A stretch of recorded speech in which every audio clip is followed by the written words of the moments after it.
Hey everybody, in this video I'm going to be going over a few aspects of your Project 2 assignment, the rhetorical situation analysis. I'll be giving you some advice about how to write a stronger rhetorical situation analysis, and most importantly, I'll be giving you some tips for completing some of the initial tasks of the assignment before you get to writing. So I'm looking here at Project 2, and if you have not yet sat down with this by yourself and given it a full read, I would ask you to pause the video and go do that first to make sure that you have all the details of the assignment in your head, because I'm not going to be covering every single detail here.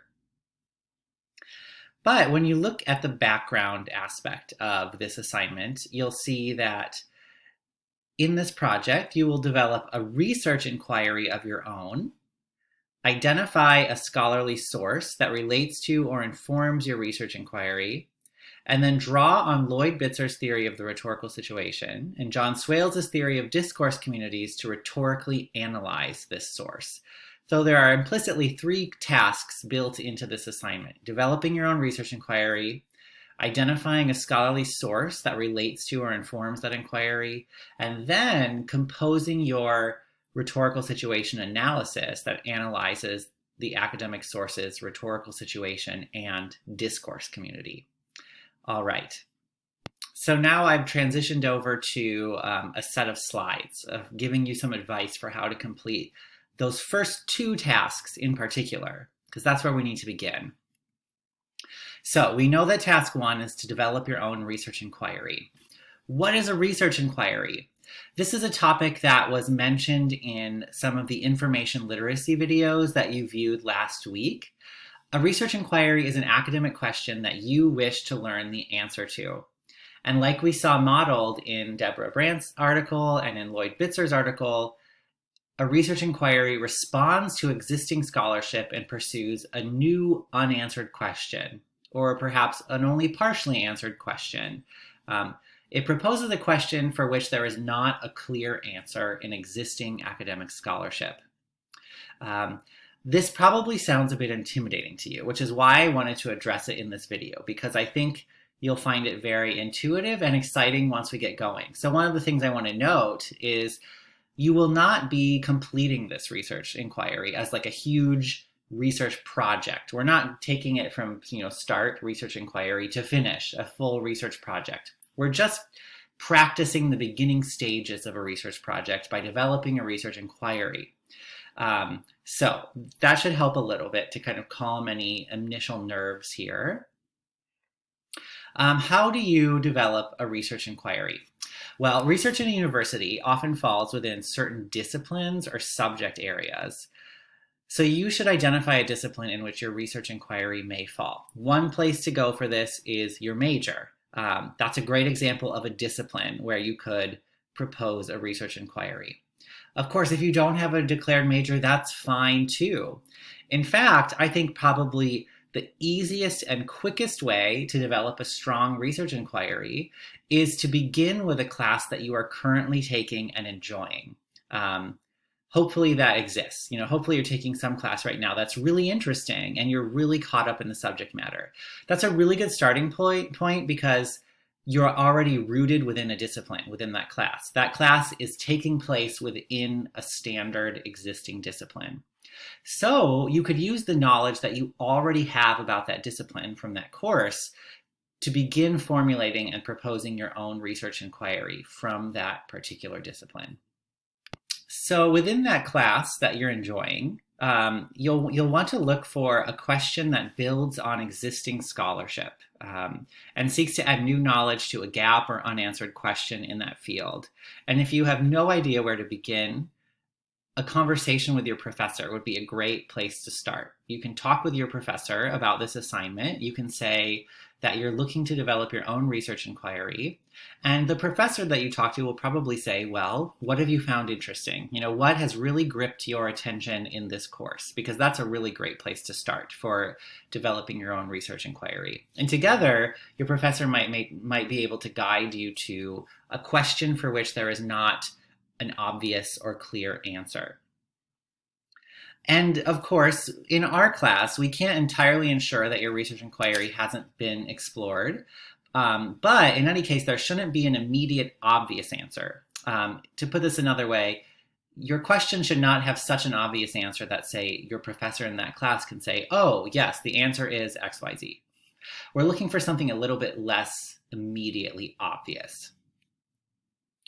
And you might benefit from just seeing what some sample research inquiries could look like. Now, I just made all of these up. I am not a specialist really in any of the fields that these questions unfold within, but I wanted to model to you what a research inquiry can look like. So I'm just going to read through these. How did 18th century English fashion trends influence the American Revolution? That seems to fall into the discipline of history in particular. What is the rate and volume at which plastics enter Charleston Harbor? Which business models perform most successfully in rural economies? How do gender and race correlate with political affiliation in the South? How do racial inequities influence health outcomes in response to the common flu? What effect do non-native plant species have on local Charleston ecologies? So these questions represent all kinds of disciplines, from the sciences to environmental studies to political science, public health, studies in race, studies in gender, and history, fashion. There are all kinds of disciplines that are touched upon in these 6 sample questions. Hopefully these questions kind of get your brain going about interesting questions that you want to ask and then learn the answer to through a larger research project.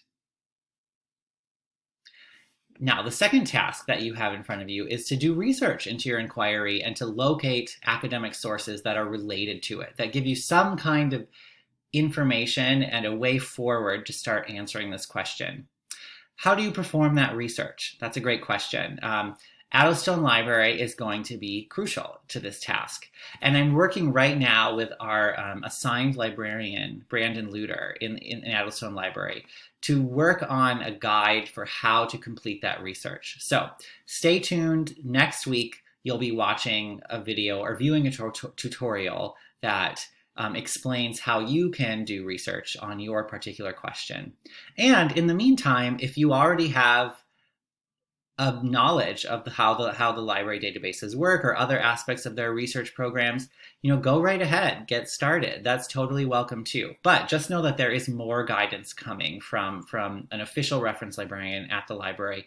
So for any of you with doubts or questions, you can talk to me and we'll have this tutorial coming as well. As you do your research that's related to your inquiry, choose one scholarly source that relates to it in some way. The source should be scholarly and it should be peer-reviewed. Those are the 2 basic requirements here. After that, really whatever is interesting to you is fair game. I want you to find a source that you find interesting, that you want to learn from. That's really important to me. And then finally, once you've located that source, you've identified it, you like it, this is when you'll start analyzing that and writing your project too, your rhetorical situation analysis.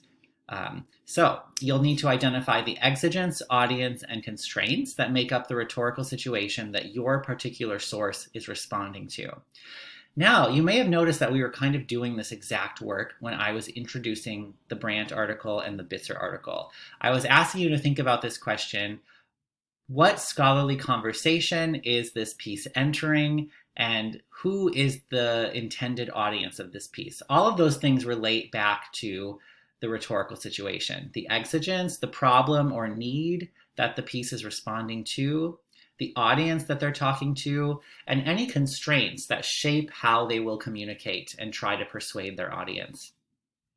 Your other task in this assignment is to identify the discourse community that your source participates in, including the 6 defining features that Swales attributes to a discourse community. I can't remember all 6, so I'm not even going to try to recite them all right here, but you know where to find those. So this will also take some extra research on your part to become familiar with the discipline that your source belongs to. This is another great opportunity to talk to a professor of yours. If you're taking an idea that you built from a class, go back to that professor there and ask that professor to explain to you a little bit about the discourse community of their discipline. What are some of those defining factors? Do they have specific genres that they communicate through? Do they use a particular lexis or lexicon of words that are unique to that discourse community, and so forth? All right, so those are my tips, especially for getting started on Project 2.